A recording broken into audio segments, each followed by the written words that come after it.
अच्छा भाई, ये हमारा स्पेसिमेन पेपर है 2023 का, जो आपको नया पेपर पैटर्न के हिसाब से एग्जामिनर ने बनाया है। अच्छा, अब यहाँ पे देखें भाई, डेटा रिस्पॉन्स आपको बोलती है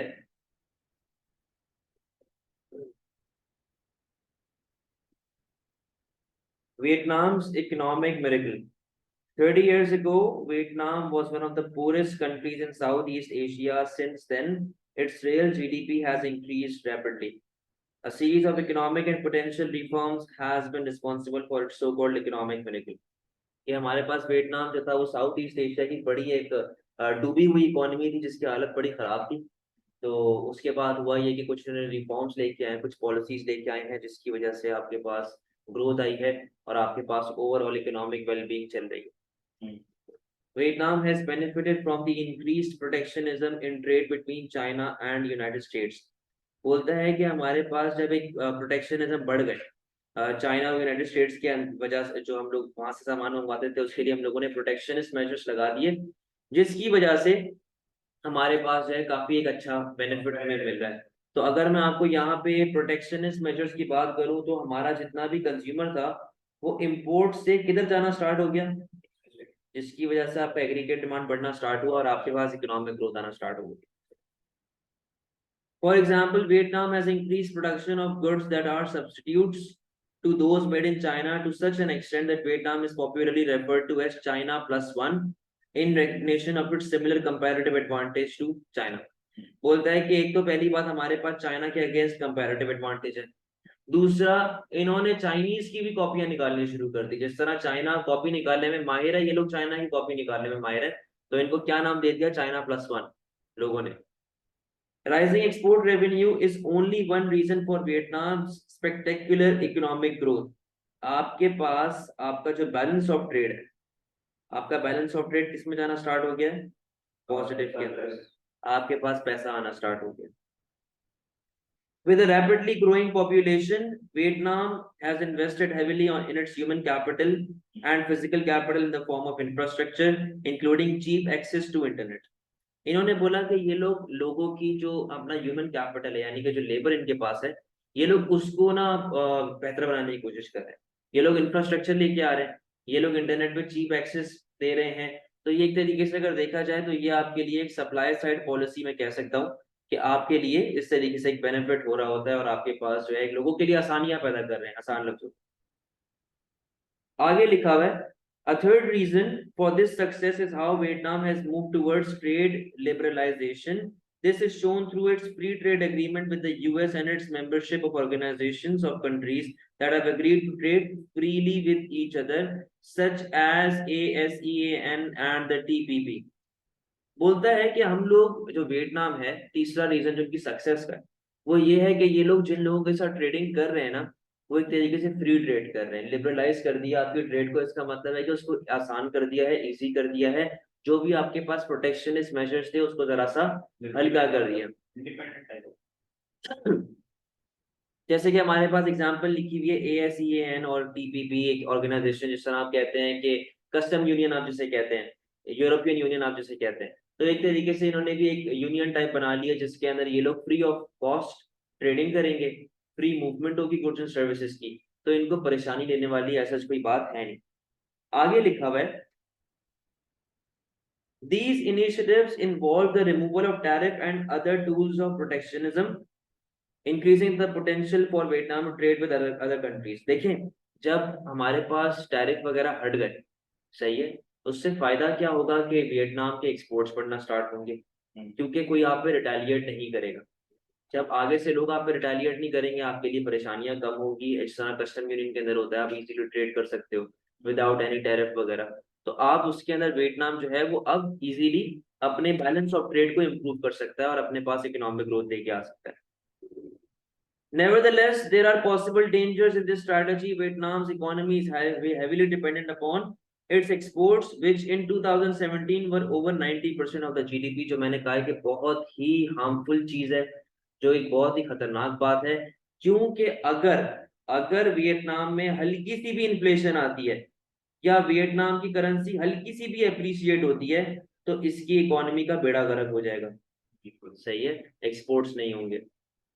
This reliance puts Vietnam at risk from downturns in the global economy and in the economies of its main trading partners. Even more worrying is the repeated threat from the US that it may put import tariff on manufactured goods from Vietnam. अगर आपके पास उन्होंने tariff लगा दिया तो आपकी जाहिर सी बात है एक्सपोर्ट कहाँ से होंगे, आपके एक्सपोर्ट्स ही फॉलो होना स्टार्ट हो जाएंगी और आपका जो जीडीपी 90% है जिसपे आप हेवीली डिपेंडेंट हो वो क्या होगा, उसका तो हालत ही खराब हो जाएगी उसकी, तो आप तो फिर नुकसान में चले जाएंगे। ये कहानी आपके पास चल रही है ओवरऑल, ठीक है। अच्छा, अब यहाँ पे आपके पास एक टेबल गिवन है, balance of trade in goods and services 1000 billion dollar, real GDP growth, percentage change from previous year. अच्छा, अब यहाँ पे देखो आपके पास कंटिन्यूसली आप जा रहे हैं पॉजिटिव की तरफ, मैं इसकी बात कर रहा हूं कि आप कंटिन्यूसली पॉजिटिव की तरफ जा रहे हैं। कैसे? यहाँ पे आप डेफिसिट में थे, इधर आपका डेफिसिट कम हुआ, इधर आपका डेफिसिट और कम हुआ, यहाँ पे आप आ गए सरप्लस में। यहाँ पे आपका सरप्लस भले कम हो रहा है लेकिन आप हैं सरप्लस के अंदर ही, नुकसान वाली कोई बात नहीं, डरने वाली कोई बात नहीं है।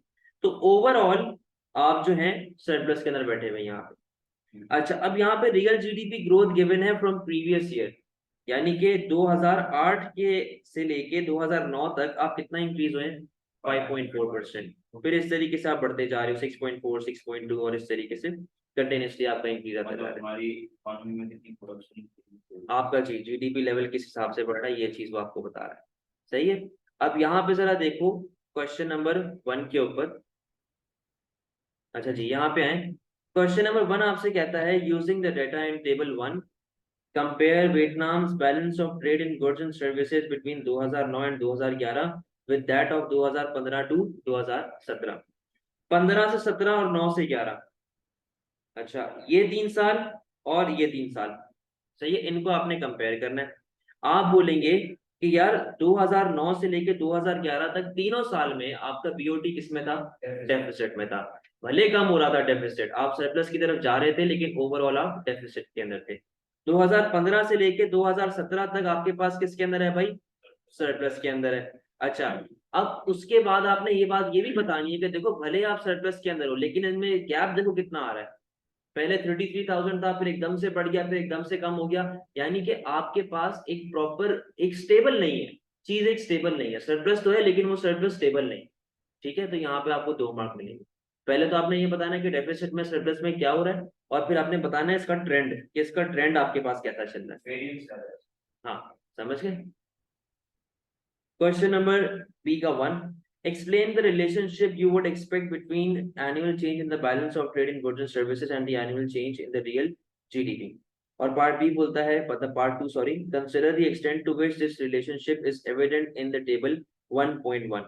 बोलता है कि यार अगर आपके पास रियल जीडीपी ग्रो हो रहा है तो उससे आपके बैलेंस ऑफ ट्रेड पे क्या इफेक्ट पड़ेगा। मतलब ये एक जनरल सा क्वेश्चन है, ये केस से आपको लिंक करने की जरूरत नहीं है, जनरली बताओ अगर आपका जीडीपी बढ़ रहा है तो उससे बैलेंस ऑफ ट्रेड पे क्या इफेक्ट पड़ रहा होगा, मतलब यही बैलेंस ऑफ ट्रेड भी बढ़ रहा है, एक्सपोर्ट्स बढ़ रही है तभी तो आपका जीडीपी बढ़ रहा है ना, पीछे हमने यही पढ़ा है केस के अंदर। तो रिलेशनशिप आपके पास कैसा आ गया? पॉजिटिव। यहाँ पे आपको मिल गया 1 मार्क। और पीछे हम लोगों ने केस में पढ़ा था कि वो हेवीली डिपेंडेंट है ऑन एक्सपोर्ट्स। आपकी एक्सपोर्ट्स बढ़ रही है तो जाहिर सी बात है कंपोनेंट ऑफ एग्रीगेट डिमांड है, एक्सपोर्ट बढ़ेगा तो एडी भी तो बढ़ेगा, और एडी बढ़ने से आपके जीडीपी पे क्या इफेक्ट आता है, यहाँ पे आपको मिल जाएंगे 2 मार्क।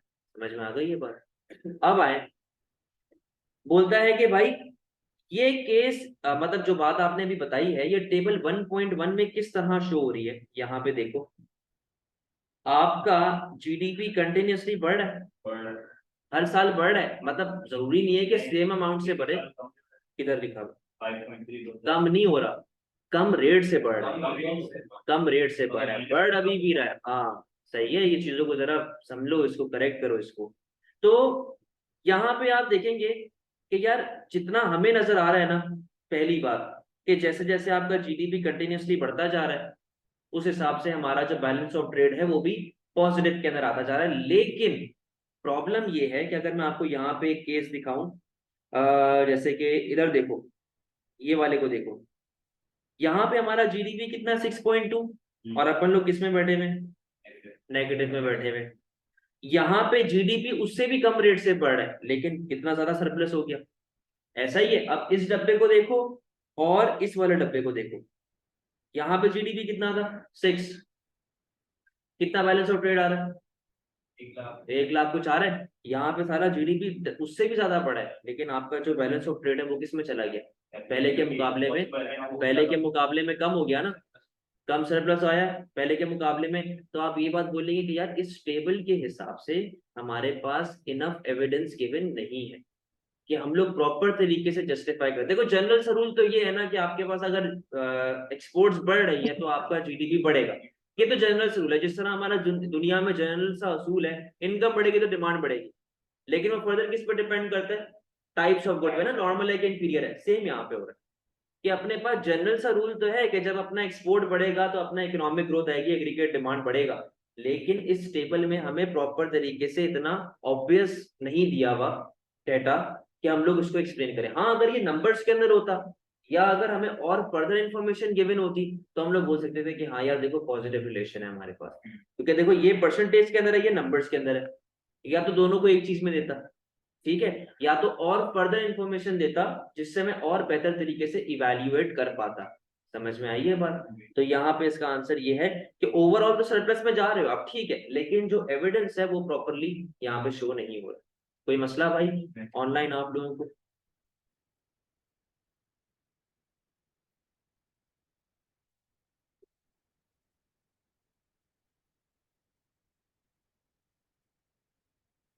यानी आगे है। अच्छा अब नेक्स्ट क्वेश्चन आपके पास क्या है भाई, यहाँ पे जरा देखिएगा। नेक्स्ट क्वेश्चन आपको बोलता है कि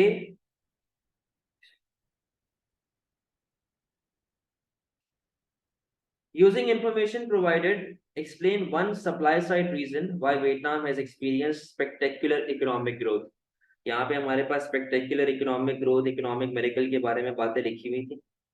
यहाँ पे देखो ये रहा, ये वाला पैराग्राफ पढ़ो जरा, क्या कह रहा है? कह रहा है कि वियतनाम के पास जो है, सॉरी हाँ, कह रहा है कि हमारे पास एक्सपोर्ट बढ़ा, हमारे पास पॉपुलेशन बढ़ रही है, investment heavily on human capital, जिसकी वजह से आपके पास जो लेबर फोर्स है वो आपका इंक्रीज हो रहा है।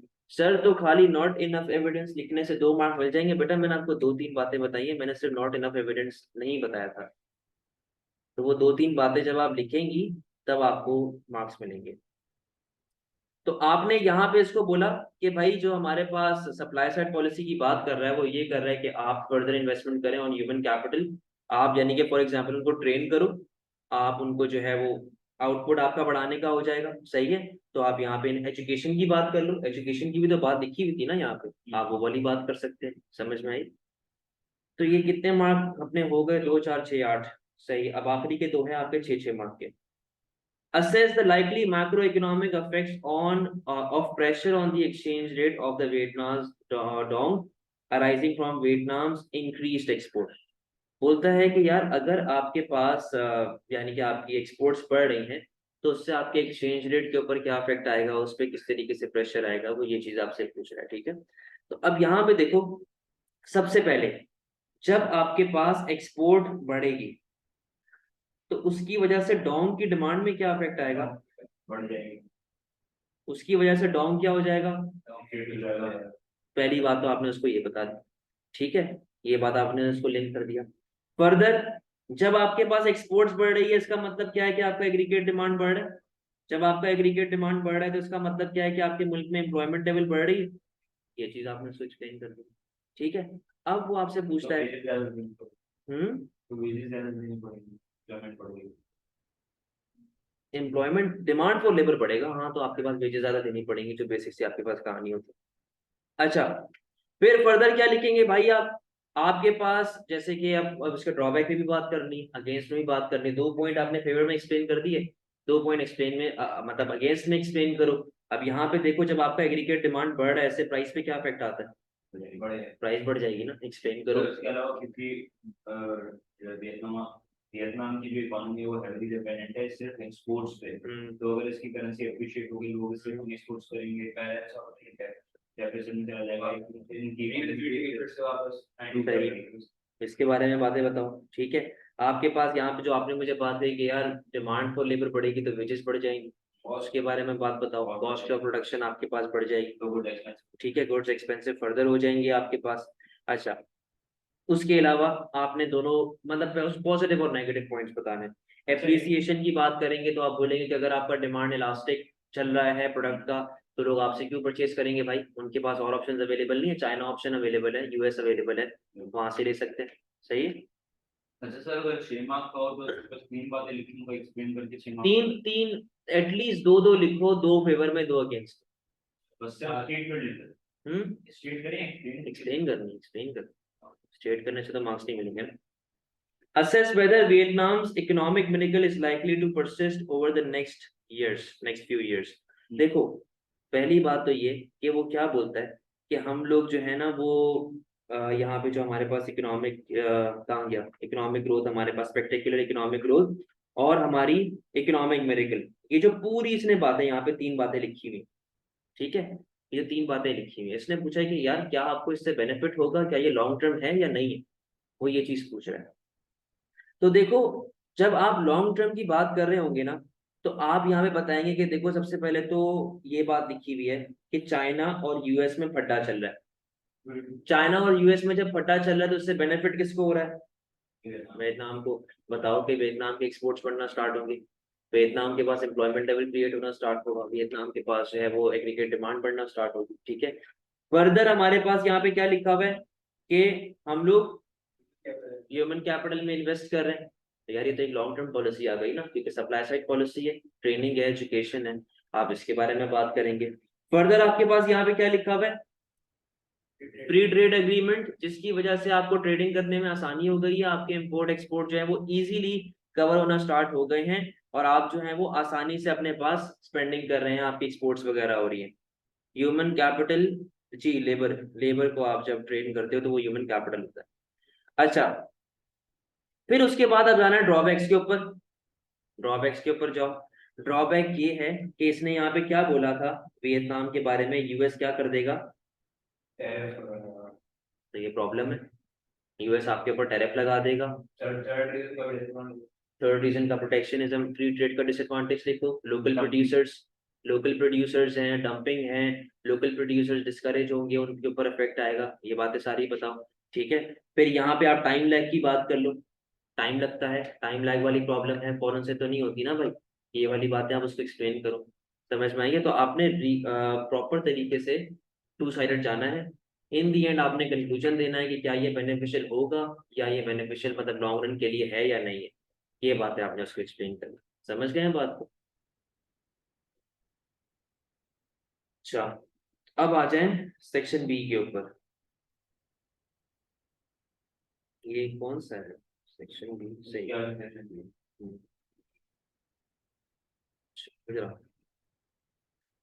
क्वेश्चन नंबर 2 आपसे कहता है, अच्छा वो याद है AO1 AO2 AO3 जो मैंने आपको बताई थी वर्कशॉप के अंदर, मैंने वीडियो भी अपलोड की थी, देख लेना उसको।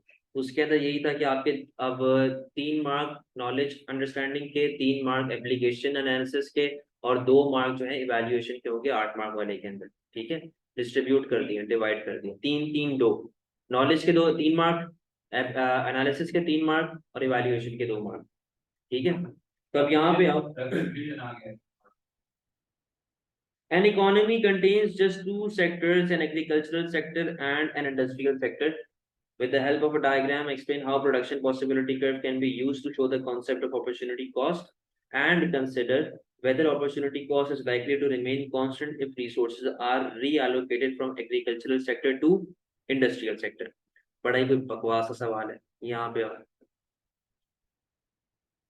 सबसे पहले आपने क्या करना है, क्वेश्चन नंबर 2 का ए, आपने पीपीसी को डिफाइन करना है, आपने पीपीसी की डेफिनेशन लिख दी है यहाँ पे, ठीक है। आपने जो है वो उसके बारे में बता दिया, एक्चुअल क्या होता है, पोटेंशियल क्या होता है, सारी चीजें आपने उसको बता दी है, सही है।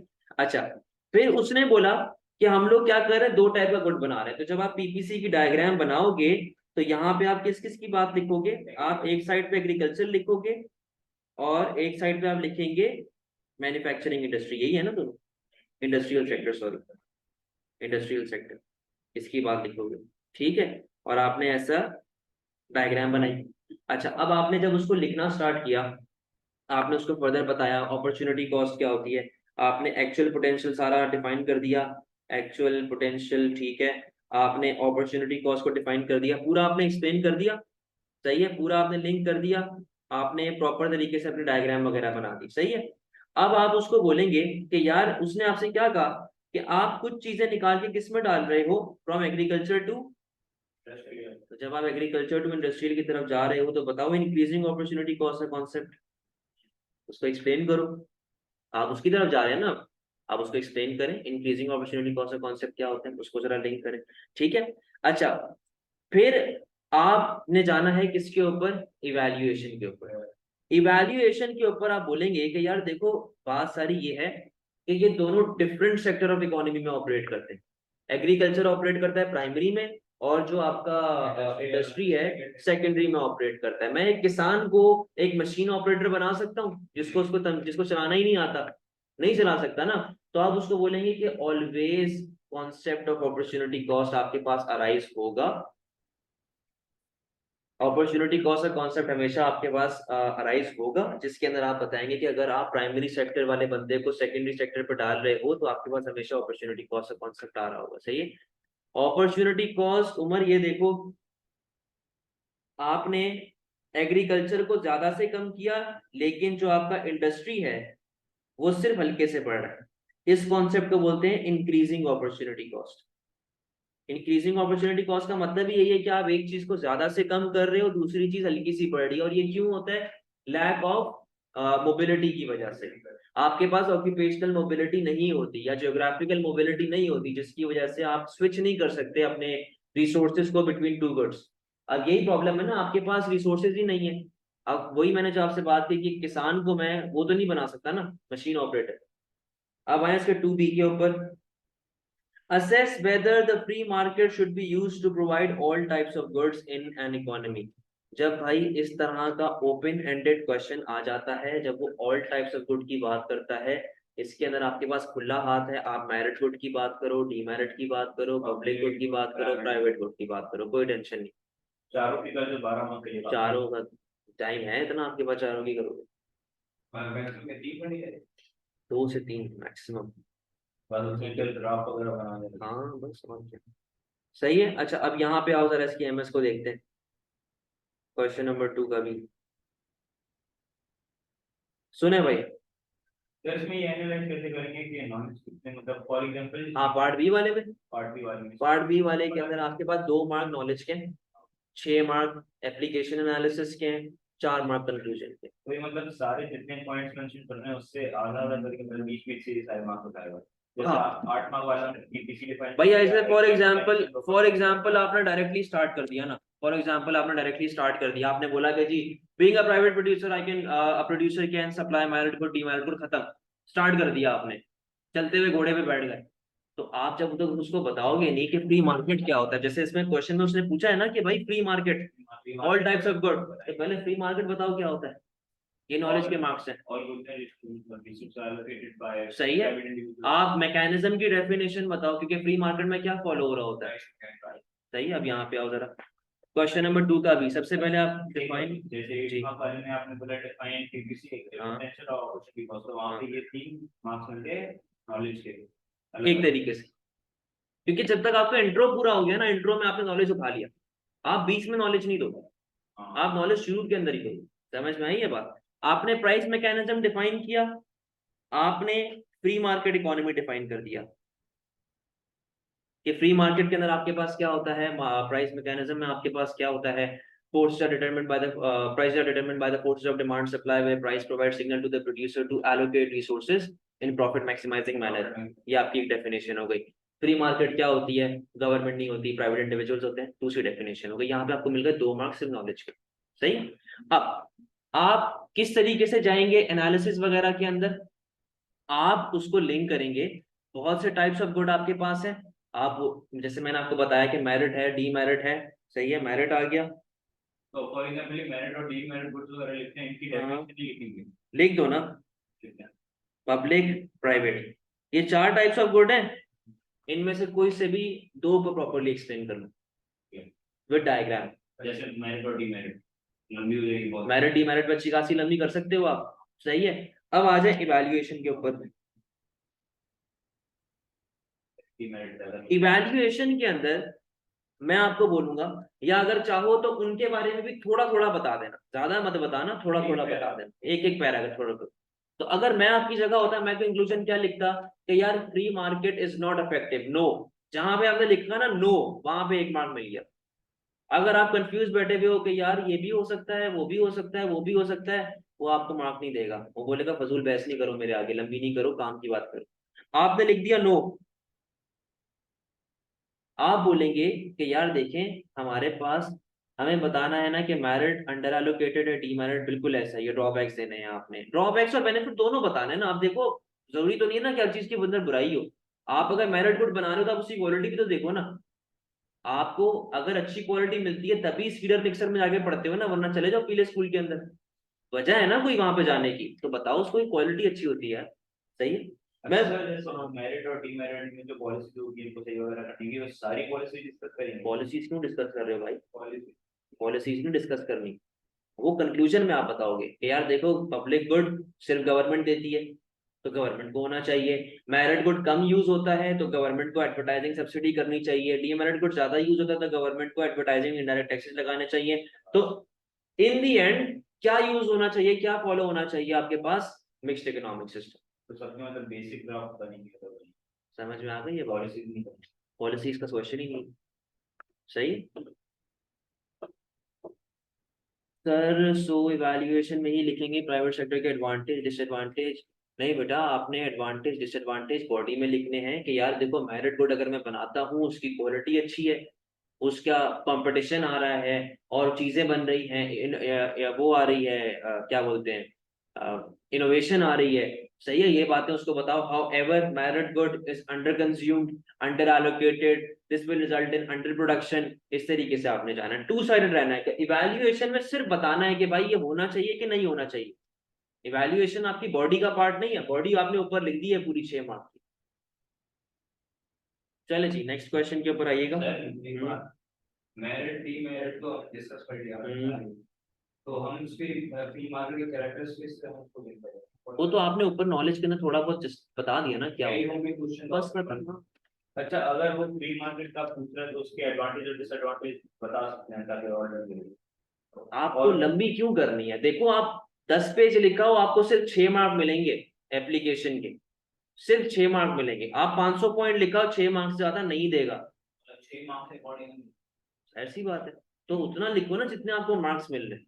समझ में आई है बात? क्वेश्चन नंबर 3 का ये आपसे कहता है, with the help of a formula explain the meaning of price elasticity of supply and consider which factors are most important in determining whether the price elasticity of supply for a good is likely to be relatively elastic or relatively inelastic। आप लोग क्या करते हो, उसने आपसे supply के पूछा, आप लोग डिमांड के लिख के आ जाओगे, मुझे पता है पीईडी के फैक्टर्स बता दोगे। यहाँ पे आओ, क्वेश्चन नंबर 3 का ए। सबसे पहले आप डिफाइन करेंगे पीएस क्या होता है, आप उसका फॉर्मूला बताएंगे, ठीक है, आप उसकी वैल्यूज बताएंगे। अब आप formula can result in 5 different values which can be ये, सही है, आपने उसका पूरा बता दिया। फिर आप जाएंगे इलास्टिक क्या होता है, ठीक है, और आप बताएंगे इन इलास्टिक क्या होता है। ठीक है जी, इलास्टिक सप्लाई क्या है, इन इलास्टिक सप्लाई क्या है। फिर आपसे उसने पूछा कि भाई फैक्टर्स अफेक्टिंग पीईएस बताओ, मैंने आपको 4 बताई हुई हैं, आप कोई सी भी 3 लिख दो। 4 कौन कौन सी थी? स्पेयर प्रोडक्शन, 2 का है, नहीं बोला वो, कुछ भी नहीं बोला वो। ठीक है, स्पेयर प्रोडक्शन की बात कर लो, बस ये बताना कि good relatively elastic time period की बात कर लो, ठीक है, बिल्कुल, नेचर ऑफ गुड की बात कर लो, फैक्टर सब्स्टिट्यूशन, आपको इन 4 बता दिया, आपने कोई से भी 3 लिखने हैं। Labour to capital, capital to labour intensive, सही है, आपने कोई से भी 3 की बात कर ली। अब आपने कंक्लूजन किस पे देना है, कौन सा वाला पीईएस जो है वो मोस्ट इंपॉर्टेंट है, आपने इस पे अपनी जजमेंट देनी है। हाँ, कौन सा फैक्टर ऐसा है जो कि मोस्ट इंपॉर्टेंट है, आपने उसके ऊपर अपना आंसर बेस करना है, मतलब कंक्लूजन उसके ऊपर लिखना। सही है, आपकी मर्जी है, तीनों में से जिसकी बात कर रहे हो वो आप उसको लिंक कर सकते हैं। एक सेकंड में अगले क्वेश्चन पे जा रहा हूँ।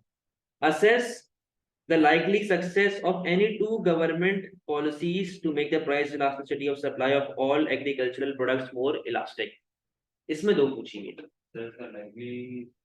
सही है, गवर्नमेंट ऐसा क्या कर सकती है जिससे वो प्राइस इलास्टिसिटी ऑफ सप्लाई को इलास्टिक कर दे, इंक्रीज कर दे, सही है। अच्छा अब इधर आओ, लेकिन बेटा सब्सिडी सब्सिडी से एक बात याद रखना, किस टाइप ऑफ गुड की बात हो रही है, क्या लिखा हुआ है यहाँ पे, अबे एग्रीकल्चर सही है ना, जरा देख लेना किस चीज की बात हो रही है। सबसे पहले आप बताएंगे कि यार एग्रीकल्चरल फार्मर्स जो होते हैं ऑलरेडी वो बेचारे परेशान होते हैं, उनके पास इनकम लेवल सिक्योर नहीं होती, कभी भी मौसम खराब होने की वजह से खराब हो सकता है पीईएस। वैसे जनरली इनकी पीईएस क्या होती है, इनइलास्टिक, जनरली इनकी जो पीईएस होती है वो इनइलास्टिक होती है, ठीक है, पेरिशेबल होते हैं गधे, इधर आओ। जनरली इनकी पीईएस जो होती है वो इनइलास्टिक होती है, ठीक है। पेरिशेबल गुड होते हैं, अपने टाइम पे उगते हैं, कोई उनको जल्दबाजी नहीं कर सकता है इनके साथ, सही है। तो ये आपका हो गया इंट्रोडक्शन पूरा, 2 मार्क का जो आपने नॉलेज वाला अपना क्वेश्चन को अपने आंसर को स्टार्ट किया, आपने एक्सप्लेन किया, वो आपका हो गया बेसिक सा। अब इलास्टिक में प्रोड्यूसर इज हैप्पी, राइट जी, प्रोड्यूसर हैप्पी होता है इलास्टिक के अंदर। अब देखो, मैं आपको ये नहीं बोलूंगा कि आप एग्जामिनर के पास जा रहे हो तो उल्टे पुल्टे यहाँ वहां से पॉइंट्स लेके आ रहे हो जी, मैक्सिमम प्राइस लगा दें, मिनिमम प्राइस लगा दें, ये कर दें वो कर दें। भाई अपने आंसर को इजी रखो, अपने आंसर को शॉर्ट रखो, ऐसा आंसर लिखो आपको मार्क्स निकाल के दे। अब एक बेसिक अगर मुझे पीईएस बढ़ानी है, बेसिक मुझे पीईएस पढ़ानी है, तो मेरे दिमाग में सबसे पहला पॉइंट क्या आएगा, सबसे पहला पॉइंट मेरे दिमाग में आएगा ट्रेनिंग का। इजी पॉइंट है, लिख सकते हो, ट्रेनिंग ऑफ एग्रीकल्चरल वर्कर्स। आप उनको पेस्टिसाइड्स के बारे में नॉलेज दो, सही है, आप उनको जो है वो ट्रेन करो, उनको बताओ जमीन के हिसाब से क्या हो रहा है, क्लाइमेट के हिसाब से कंडीशंस बताओ, उनको नए नए मेथड सिखाओ, उनको नई नई मशीनरी ला के दो, ठीक है, ये सारा ट्रेनिंग के अंदर आ गया, तो आपकी supply inelastic to elastic हो जाएगी। दूसरा पॉइंट आप जो आपने बताया सब्सिडीज वाला, सब्सिडीज की बात कर लो कि यार सब्सिडीज से देखो ओवरऑल आपकी कॉस्ट ऑफ प्रोडक्शन कम होती है, जब आपकी कॉस्ट ऑफ प्रोडक्शन कम होगी तो आप लोग फर्दर बिजनेस में इन्वेस्ट करेंगे, आप नए नए एडवांस मशीनरी लेके आ सकते हो जिससे आपकी कॉस्ट कम हो सकती है और आपकी प्रोडक्शन बढ़ सकती है। देखो ना, अगर मुझे सब्सिडी मिलेगी तो मैं अच्छा फर्टिलाइजर लेके आऊंगा, मैं अच्छा फर्टिलाइजर लेके आऊंगा तो क्रॉप्स अच्छी उगेंगी, क्रॉप्स अच्छी उगेंगी तो फिर वो लॉन्ग लास्टिंग भी रहती हैं। अब खराब अगर आप क्रॉप निकाल रहे हो तो जल्दी खराब हो जाएगी ना, तो आप उसको बनाएं, बताएं कि क्रॉप की हेल्थ बढ़ती है इससे, अच्छे फर्टिलाइजर से, ये चीज एक्सप्लेन करो, ठीक है। इसके अलावा आप और क्या कह सकते हैं कि यार इंफ्रास्ट्रक्चर को इंप्रूव करो, यानी कि आप ट्यूबवेल्स वगैरह लगा दें, आप ट्रैक्टर्स वगैरह ले आए, आप ट्रांसपोर्टेशन लिंक संभाल लें, आप इरिगेशन सिस्टम अच्छा करें। आप लोगों ने ओ लेवल्स में केनाल विलान का सिस्टम पढ़ा होगा, वो और भी होता है कि वो पानी जो है फसलों में चला जाता है सीधा सीधा, वो बताओ उसको, सही है, ये चीजें लगाओ। दो पूछिए, कोई सी भी दो बता दो, फजूल में अपने आंसर को कॉम्प्लिकेट मत करो, सही है। कंक्लूजन क्या होगा,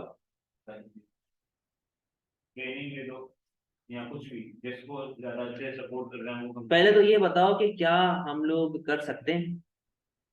सर डिपेंड करता है, अगर हम ट्रेनिंग वगैरह लेते हैं तो उसमें तो टाइम लगेगा। सही है, आप बोलेंगे कि it depends upon the nature of agricultural good and producer is producing, ठीक है, आपने ये बात बतानी है कि ये उसके ऊपर डिपेंड करता है कि आप किस तरीके से काम कर रहे हैं, क्या चीज बना रहे हो। अब देखो ना, हर चीज, अब प्याज है लंबा अरसा चलती है, आलू है लॉन्ग लास्टिंग है, सही है, लेकिन अगर इसी को मैं फ्रूट्स में कन्वर्ट कर दूं, फ्रूट्स लॉन्ग लास्टिंग नहीं है, खराब हो जाता है। चावल है लॉन्ग लास्टिंग है, कितना लंबा, हम तो बोलते हैं पुराना चावल खाओ नया चावल खाओ, चलता है ना। तो आप बोलेंगे कि यार it depends upon the nature of good, can we write that the government only influence the elasticity, बिल्कुल टू अ स्मॉल एक्सटेंट, लेकिन फिर वही बात है ना, depends upon the nature of good. अगर मैं एक फैक्ट्री लगा दूं चावलों के लिए तो ज्यादा प्रोसेस होगा और अच्छे से प्रोसेस होगा, एक्सपोर्ट बढ़ने के चांसेस हैं, समझ रहे हो मैं क्या कह रहा हूँ, because the perishable nature of the good, perishable एक जनरल नेचर मैंने बताया है, मैंने वही कह रहा हूँ कि डिपेंड्स अपॉन द प्रोडक्शन। अच्छा, फिर आप बोलेंगे कि यार यस, कि हमारे हिसाब से कौन सी बेस्ट है, सब्सिडी बेस्ट है या ये बेस्ट है या वो बेस्ट है, ये वाली चीज हमारे लिए बेस्ट है, हमें इसके ऊपर फोकस करना चाहिए गवर्नमेंट को, ताकि उसकी जो है ना पीईएस इंप्रूव हो सके। समझ में आ गई ये बात। इसी पेपर का सेक्शन सी आगे बढ़ रहे हैं भाई, सेक्शन सी को जरा देखिएगा, ये रहा। पार्ट ए आपसे कहता है compare the causes of structural unemployment and cyclical unemployment and consider which of these types of unemployment is likely to be more harmful for your economy. बहुत ज्यादा ही आसान सवाल है, यहाँ पे आओ। क्वेश्चन नंबर 5 का 4 का ए, स्ट्रक्चरल अनएम्प्लॉयमेंट के रीजंस बता दें। आपने सबसे पहले तो बताना है अनएम्प्लॉयमेंट क्या होती है, when people are willing and able to work but can not find job. Unemployment के बारे में आपने हल्की सी डेफिनेशन दी। फिर आप बताएंगे structural versus cyclical, versus cyclical. अच्छा पहले इसका पार्ट बी पढ़ लो, क्योंकि पार्ट साइक्लिकल जो होता है वो एग्रीगेट डिमांड कम होने की वजह से होता है, तो पहले पार्ट बी पढ़ लो। Assess whether expansionary monetary policy is likely to be successful in reducing all types of unemployment। सही, लिंक नहीं बैठ रहा यहाँ पे। स्ट्रक्चरल अनएम्प्लॉयमेंट के बारे में आपको मैंने नोट्स के अंदर 3 से 4 बातें, बल्कि नहीं 5 बातें लिख के दी मैं। पहली क्या है कि आपका जो सेक्टर ऑफ इकोनॉमी है वो चेंज हो रहा है, यानी कि आप प्राइमरी टू सेकेंडरी जा रहे हो या सेकेंडरी टू टर्शरी जा रहे हो। पहला मैंने ये बताया, मतलब वो दूसरा पॉइंट है, वो दूसरा पॉइंट है, मतलब इसी के साथ लिंक होता है। एक तो ये बात हो गई। दूसरा टेक्नोलॉजी कि मशीन आई, मशीन ने आके लेबर को रिप्लेस कर दिया, ठीक है।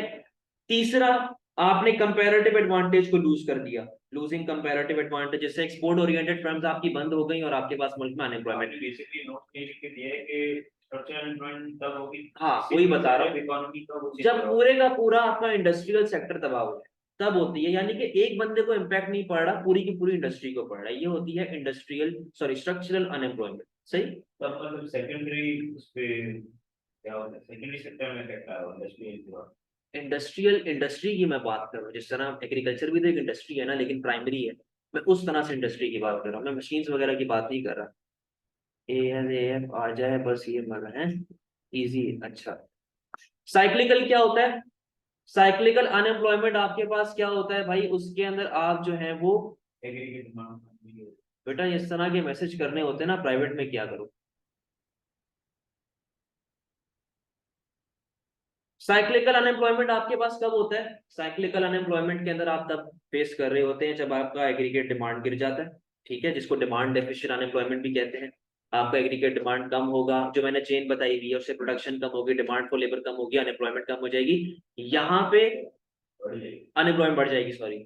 यहाँ पे अगर आप चाहें तो एक डायग्राम बना के दे सकते हैं जिसके अंदर बेसिक्स दी एग्रीगेट डिमांड आपकी इंक्रीज हो रही है, ठीक है, इसको आपने डिक्रीज हो रही है, आपने इसको लिंक किया। कंक्लूजन में वो आपसे पूछता है which type of unemployment is harmful for your economy. सबसे ज्यादा हार्मफुल होती है भाई structural. Structural is more harmful than cyclical, क्योंकि साइक्लिकल का मतलब ही क्या है, साइकिल, आज ये है तो कल ये हो जाएगा। लेकिन स्ट्रक्चरल के अंदर आपको उसको पूरा डेवलप करना पड़ता है वापस से, जैसे आपको ट्रेनिंग देनी पड़ेगी, अगर आप प्राइमरी टू सेकेंडरी जा रहे हो आपको ट्रेन करना पड़ेगा भाई, ये टेंशन वाला मामला होता है आपके पास। भी कर सकते हैं, हमारा इंफ्रास्ट्रक्चर आउटडेट हो गया, हाँ हमारा इंफ्रास्ट्रक्चर आउटडेट हो गया, पर वो टेक्नोलॉजी एडवांस करना आ जाएगा sir, but cyclical leads to recession, तो आपने एक पॉइंट पढ़ा होगा, isn't it better for economies to change sector? It is better, लेकिन अगर आपका वर्कर ही ट्रेंड नहीं है, अगर आपके वर्कर को पढ़ना लिखना ही नहीं आता, आप किसान को बैंक का मैनेजर बना सकते हो क्या? तब बेटर है ना जब आप डेवलप्ड इकोनॉमी है, डेवलपिंग में आप क्या उखाड़ लेंगे। सही है। जो दूसरी आपने बात कही कि लीड्स टू रिसेशन, तो भाई देखो पहली बात तो ये है कि रिसेशन लीड्स टू, जैसे कि inflation leads to deflation, deflation will lead to inflation, कि आप साइकिल चल रही है, आप चाहें तो आप साइकिलिकल की बात कर ले, कोई टेंशन नहीं है, बस ये है कि आपका पॉइंट सॉलिड होना चाहिए, कंक्लूजन का सॉलिड पॉइंट दे दो, वो आपको मार्क्स दे देगा, वो रोकने का नहीं रोकेगा आपके मार्क्स। सही।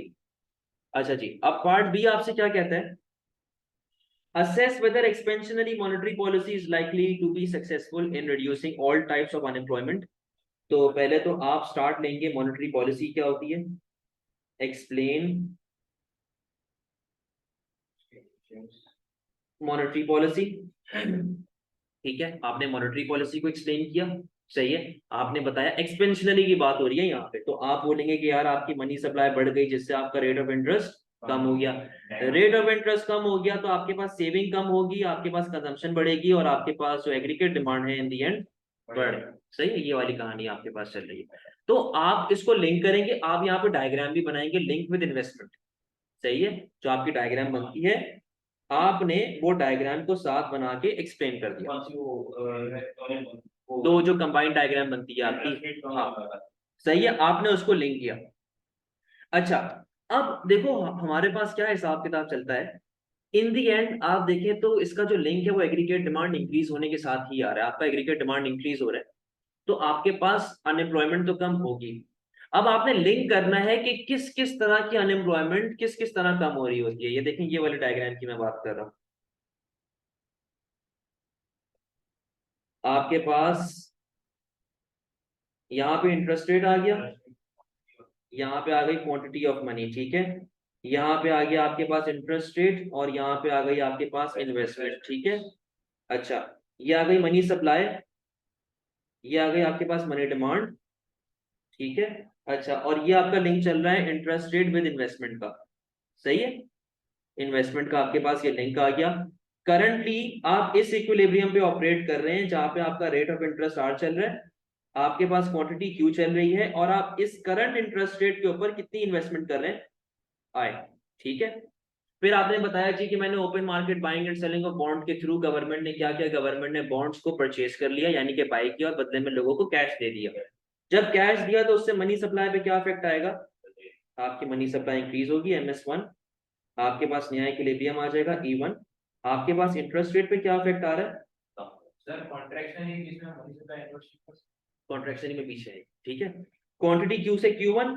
अब इस करंट इंटरेस्ट रेट के ऊपर आप कितनी इन्वेस्टमेंट कर रहे हैं, सही है, आपकी इन्वेस्टमेंट बढ़ गई और आपका जो है ओवरऑल एग्रीगेट डिमांड इंक्रीज हो चुका है, सही है। तो ये केस आप ये वाले डायग्राम आपने यहाँ पे ड्रॉ करनी है। अच्छा, अब किस किस तरह का आपके पास उसने बोला हुआ है कि होगा, अनएम्प्लॉयमेंट कैसे कम होगी और ये सब कैसे होगा। एक तो आपने पूरी ये चेन बता दी, पहले कहते हैं फ्रिक्शनल अनएम्प्लॉयमेंट, उसमें फॉर एग्जांपल हम तब छोड़ते हैं जब हमें नई जॉब अच्छी जॉब चाहिए होती है। तो जब एग्रीगेट डिमांड में डिमांड पर लेबर बढ़ेगी, ज्यादा लोग वेज डिमांड करेंगे तो फ्रिक्शनल एम्प्लॉयमेंट का गैप ज्यादा जल्दी से कह सकते हो, सही है। अच्छा, पहले अभी इसको देखते हैं, पहले यहाँ पे हैं। आपकी एग्रीगेट डिमांड बढ़ गई, सही है। अब आप इसको लिंक करेंगे further, benefits and drawbacks. Benefit तो ये होगा कि अनएम्प्लॉयमेंट कम हो गई, इंटरेस्ट रेट आपके पास कम हुआ, इन्वेस्टमेंट बढ़ गई, ये सारी चीजें आपने यहाँ पे इसको बता दी। हाउएवर, जो हमारे पास इन्फ्लेशनरी प्रेशर आएगा एग्रीगेट डिमांड बढ़ने की वजह से, ये भी तो एक प्रॉब्लम है ना। आपका एग्रीगेट डिमांड बढ़ेगा, आपके पास एक इन्फ्लेशनरी प्रेशर आएगा, ये तो सारे पॉजिटिव पॉइंट्स हो गए। अब नेगेटिव भी तो बताओ। इन्फ्लेशनरी प्रेशर आएगा। दूसरा नेगेटिव पॉइंट क्या है, लोग आपके मुल्क में सेव करते हैं बैंक्स में क्योंकि ज्यादा इंटरेस्ट इनकम मिल रही होती है। अब आपकी इंटरेस्ट इनकम ही गिर गई है, क्या लोग आपके बैंक में सेव करेंगे। डिमांड पर करेंसी पे क्या इफेक्ट आएगा, डेप्रिसिएशन होना स्टार्ट हो जाएगा, सही है। ये बात आपने उसको बताई है। मतलब आपने मॉनेटरी पॉलिसी के बेनिफिट्स एंड ड्रॉबैक्स के बारे में बात की। अब आ जाए टाइप्स ऑफ अनएम्प्लॉयमेंट पे। इसके ऊपर इतनी लंबी नहीं करनी, आपने लंबी करनी है इवैल्यूएशन पे। टाइप्स ऑफ अनएम्प्लॉयमेंट जो इसने बताया कि सर एग्रीगेट डिमांड बढ़ेगी, डिमांड फॉर लेबर बढ़ेगी, आपके पास अनएम्प्लॉयमेंट बढ़ना, अनएम्प्लॉयमेंट कम होना स्टार्ट हो जाएगी। पहली बात आ गई कि अनएम्प्लॉयमेंट कम हो गई, फ्रिक्शनल वाली, अगर मैं आसान लफ्जों में बात करूं, फ्रिक्शनल वाली अनएम्प्लॉयमेंट कम हो गई। ड्रॉबैक उमर आप ये दोगे कि आपके पास एक तो डेप्रिसिएशन ऑफ करेंसी क्योंकि इंटरेस्ट रेट कम हो रहा है, और दूसरा ड्रॉबैक क्या है कि वो इन्फ्लेशन में आ जाएगी क्योंकि एग्रीगेट डिमांड बढ़ रही है तो वो इन्फ्लेशन में रिजल्ट करेगी। उसने पूछा ही है, उसने तो यही पूछा कि इसने यही तो पूछा है कि क्या रिड्यूस करने में, अनएम्प्लॉयमेंट रिड्यूस करने में सक्सेसफुल होगी या नहीं होगी। तो अब आप ये बताएं, मैंने जब इन्फ्लेशन पढ़ाया था तब मैंने दो पॉलिसीज का फटा करवाया था, कौन कौन सी थी, अनएम्प्लॉयमेंट और प्राइस स्टेबिलिटी। तो बताएं ना उसको कि आपके पास इस तरह का, आपके पास जो है वो क्या कहते हैं, प्रॉब्लम्स आना स्टार्ट होंगी। आपने 12 माह में हमेशा टू साइडेड जाना है। जी जी करेंगे ना, अभी वही कर रहे हैं, किस तरीके से अनएम्प्लॉयमेंट को लिंक करेंगे। अब पहले आपने बेनिफिट ड्रॉबैक बता दिया, अब आप उसको बताएंगे। पहले तो फ्रिक्शनल वाला मैंने आपको बता दिया, एग्रीगेट डिमांड बढ़ेगी, डिमांड फॉर लेबर बढ़ेगी, ये फ्रिक्शनल नहीं है, ये साइक्लिकल है। ये साइक्लिकल अनएम्प्लॉयमेंट है जो कम हो रही है आपके पास सब, ठीक है। तो पहला पॉइंट ये आ गया, साइक्लिकल अनएम्प्लॉयमेंट कम हो गई। दूसरी बात, इंटरेस्ट रेट कम होगा, इन्वेस्टमेंट बढ़ेगी, टेक्नोलॉजी बढ़ेगी, हमारे पास मशीनरी हमारे पास बढ़ना स्टार्ट होगी, सेकेंडरी सेक्टर ग्रो होना स्टार्ट होगा। तो जो लोग सेकेंडरी सेक्टर के फारिग बैठे हुए थे उनको फायदा होगा, स्ट्रक्चरल एम्प्लॉयमेंट कम होना स्टार्ट हो जाएगी। ये बात आप बताएं बेटे, जब इन्वेस्टमेंट बढ़ेगी, जब मशीन्स बढ़ेंगी, जैसे जो बंदे हमारे पास बैठे हैं जिनके पास जॉब नहीं है उनको तो जॉब मिल होगी ना, जो कि इनवॉलंटरी अनएम्प्लॉयड थे, जो इनवॉलंटरी अनएम्प्लॉयड थे उनको जॉब मिलेगी, तो एक बेनिफिट है उनके लिए, सही है। क्या हो गया इसको, ये आपने उसको लिंक कर दिया, सही है। फर्दर आप जाएंगे कर सकते हैं फ्रिक्शनल के साथ भी लिंक कर सकते हो, क्योंकि लोगों की अब डिमांड होगी लेबर की, तो उससे डिमांड बढ़ना स्टार्ट होगी, फ्रिक्शनल एम्प्लॉयमेंट अपने पास कम होगा। अब आए कंक्लूजन के ऊपर कि यार क्या मॉनेटरी पॉलिसी हमेशा आपको कर देगी, क्या ये ओवरऑल बेनिफिट है कि मॉनेटरी पॉलिसी जितना भी टाइप ऑफ अनएम्प्लॉयमेंट है वो आपको कम कर देगी? आप बोलेंगे यार it depends upon the nature of unemployment.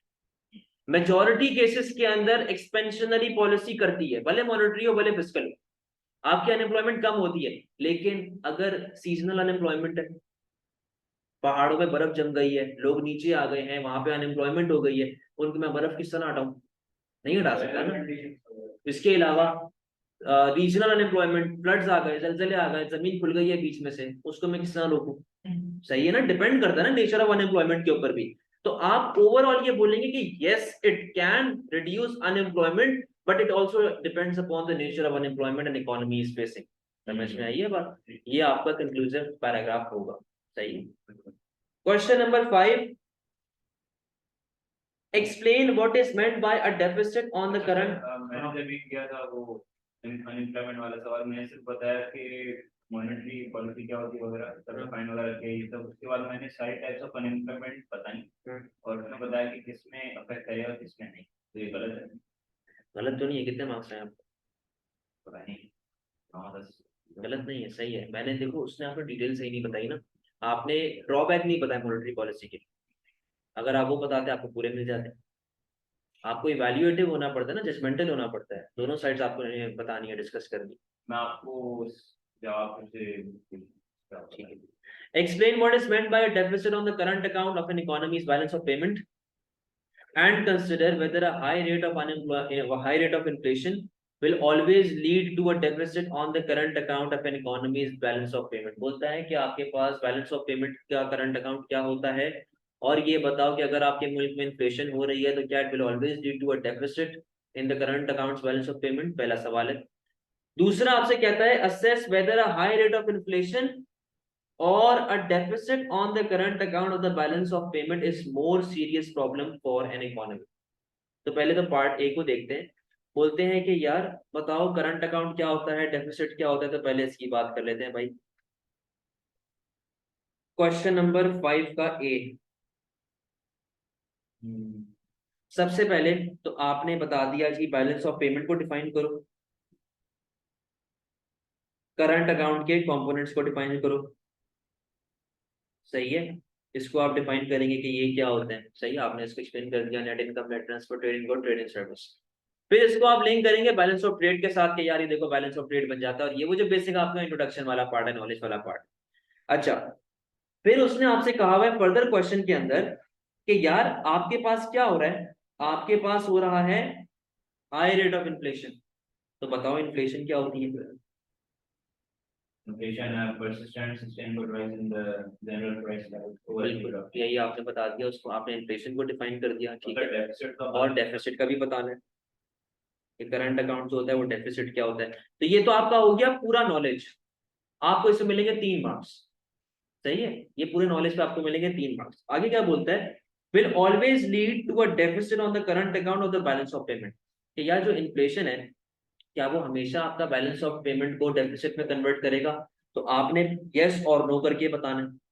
सबसे पहले तो आप बताओ इन्फ्लेशन की यहाँ पे एग्रीगेट डिमांड इंक्रीज वाली डायग्राम बना देना, सही है, जिसके अंदर आप इन्फ्लेशन को लिंक कर देंगे। अच्छा, अब पॉजिटिव पॉइंट के अंदर कि हाँ यार कर देगा डेफिसिट में कन्वर्ट, क्यों? क्योंकि जो मैंने आपको इफेक्ट्स ऑफ इन्फ्लेशन बताया, आप याद करो, इफेक्ट्स ऑफ इन्फ्लेशन सबसे पहला वाला page, internal external effects of inflation. वहां पे एक चीज थी कि आपके एक्सपोर्ट्स गिरना स्टार्ट हो जाएंगे और आपके इंपोर्ट बढ़ना स्टार्ट हो जाएंगे, तो आपका बैलेंस ऑफ ट्रेड किस में चला जाएगा? डेफिसिट में जाना स्टार्ट हो जाएगा, क्योंकि वो एक्सपेंसिव हो जाएंगे, सही। एक्सपोर्ट प्राइस बढ़ेगी, इंपोर्ट प्राइस कम हो जाएगी, सही है, तो लोग हमसे परचेज नहीं करेंगे, कम। बहुत सारे थे, वो देख लेना होगा उसके। आप जो है वो एक्सपोर्ट इंपोर्ट के ऊपर आपके मसला आएगा, ये बात आपने बताई। आपने बताया जी कि आपके पास क्या कहते हैं कि आपका फिर बैलेंस ऑफ पेमेंट नेगेटिव में जाना स्टार्ट होगा, आपके एक्सपोर्ट्स गिरना स्टार्ट हो जाएंगे, इंपोर्ट्स आपके बढ़ना स्टार्ट हो जाएंगे, करेंसी पे अफेक्ट आएगा।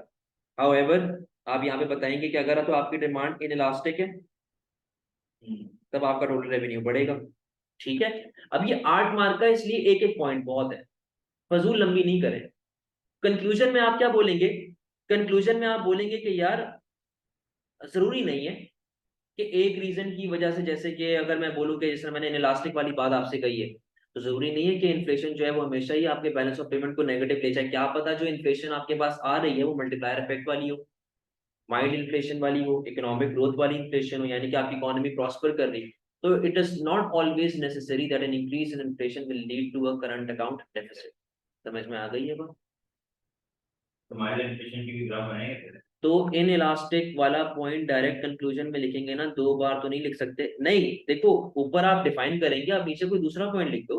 आप ये बोलेंगे कि यार नेचर पे डिपेंड करता है, जरूरी नहीं है कि आप हर बार जो है वो इन्फ्लेशन की वजह से आपका करंट अकाउंट डेफिसिट में जाएगा। जो मैंने आपको बात बताई, क्या पता माइल्ड इन्फ्लेशन, ये बात लिख दो। क्या पता मल्टीप्लायर इफेक्ट आ रहा हो, ये बात लिख दो। समझ में आई ये बात? ग्राफ पे बनाएंगे। नहीं नहीं नहीं नहीं, इतनी लंबी नहीं करनी भाई, माइल्ड इन्फ्लेशन का ग्राफ थोड़ी बनेगा। फिर आपसे कहता है कि हाई रेट ऑफ इन्फ्लेशन और अ deficit on the current account of balance of payment is a more serious problem. दोनों में से ज्यादा सीरियस कौन सी प्रॉब्लम है, इस चीज को आपने बताना है। अच्छा, अब एक चीज को जरा देख लीजिएगा, जो ये डायग्राम है ना, इसको पार्ट ए में मत बनाइएगा, क्योंकि ये पार्ट बी में बनी। सही हो, मैंने नोटिस नहीं किया था, ये पार्ट बी में के अंदर बनी।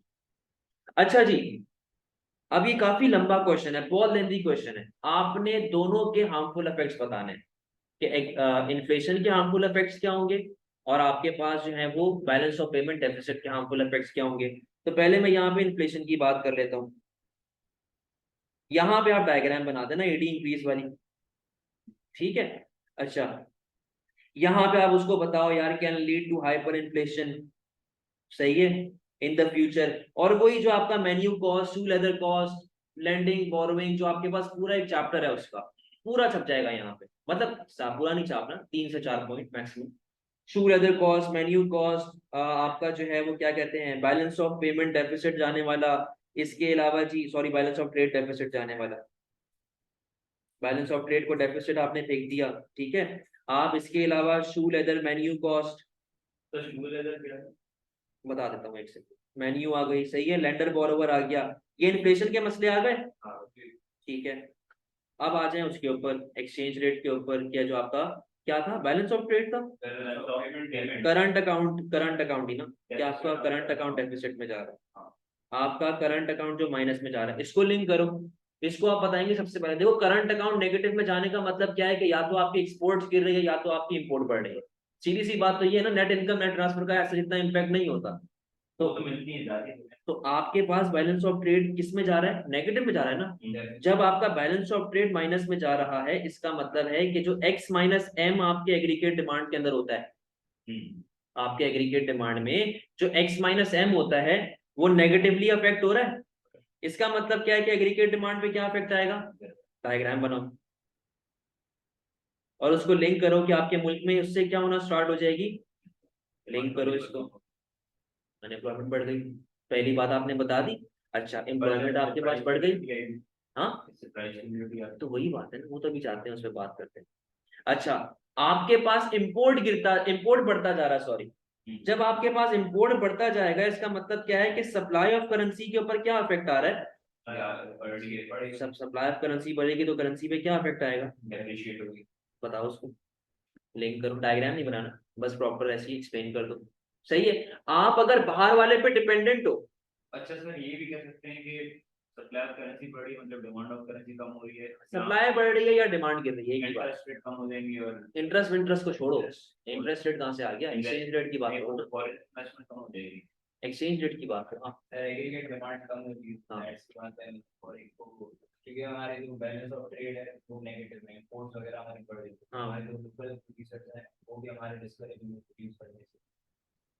ऐसा ये कह सकते हो, बहुत यार न्यूमरस पॉइंट्स है ना। अब जैसे यहाँ पे आप इंपोर्टेंट इन्फ्लेशन को भी डाल सकते हो, क्योंकि इंपोर्टेंट इन्फ्लेशन कहाँ से आती है, जब आप बाहर से सामान मंगवाते हो ना। अगर बाहर वाले को इन्फ्लेशन आ गया, आपको माल चाहिए ही चाहिए, तो आपको तो लेना पड़ेगा, कॉस्ट ऑफ प्रोडक्शन बढ़ गई आपकी, ये चीज आप लिंक करने का सकता है किससे, डेप्रिशिएट। वो सप्लाई की बात है, वो सप्लाई की बात कर रहा हूँ, कॉस्ट ऑफ प्रोडक्शन की बात कर रहा हूँ, वो अलग पॉइंट है, ठीक है। कोई से भी तीन तीन प्रॉपर तरीके से आप एक्सप्लेन करो, टू साइडेड अपने आंसर पे जाओ। अब इन दी एंड आता है इवैल्यूएशन।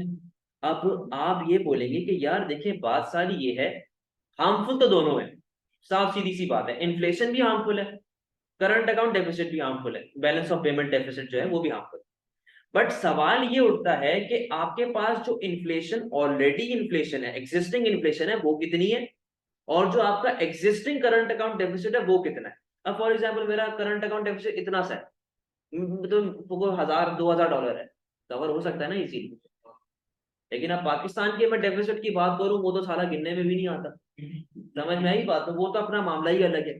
तो आप ये बोलेंगे कि it also depends upon weather what is more serious, कौन सी प्रॉब्लम जो है पाकिस्तान, हमारी कंट्री के लिए, किसी के लिए भी, कौन सी प्रॉब्लम ज्यादा खतरनाक है, कौन सी ज्यादा प्रॉब्लम वाली जो बात है आपके लिए। तो फिर आप सीरियसनेस को देखते हुए आप ये बोल सकते हैं कि यार it depends upon the nature या फिर seriousness of what problem the economy is facing currently. उस हिसाब से हम जज कर सकते हैं कौन ज्यादा खतरनाक है। डायरेक्ट खाना मतलब कि नहीं, मतलब ये ज्यादा हमको यहाँ देखो एग्जामिनर ने तीन बातें बताई इवैल्यूएशन की, कि बच्चा इवैल्यूएशन कैसे कर सकता है। पहली बात यस नो, सीधी सीधी। अब बोले कि भाई what is more beneficial in supply side policy या फिस्कल पॉलिसी, कौन बेहतर है, सप्लाई साइड पॉलिसी ना, यस नो का आंसर आ गया। एक तो ये तरीका। दूसरा तरीका क्या है, it depends upon time period, कि शॉर्ट रन लॉन्ग रन की आप बात कर लो। और जैसे कि मैंने आप लोगों को एप्रिसिएशन डेप्रिसिएशन पढ़ाया है, जेकर वगैरह बताया है, तो उसके अंदर मैंने ये बताया कि शॉर्ट रन में एक इफेक्टिव है, लॉन्ग रन में दूसरी इफेक्टिव है। तो दो बातें ये हो गई। तीसरी बातें, इट डिपेंड्स अपॉन इस तरह का क्वेश्चन, कि सीरियसनेस पे डिपेंड करता है, नेचर पे डिपेंड करता है। हमारे पास जैसे यहाँ पे दो बातें बताई हुई, दोनों ही हार्मफुल है, लेकिन डिपेंड करता है कि ज्यादा सीरियस फिलहाल क्या है। सही है, वो चीजें आपने यहाँ पे एक्सप्लेन करनी है।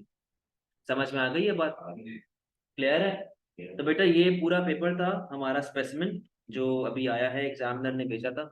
तो कोई कंफ्यूजन, किसी को भी कुछ पूछना है?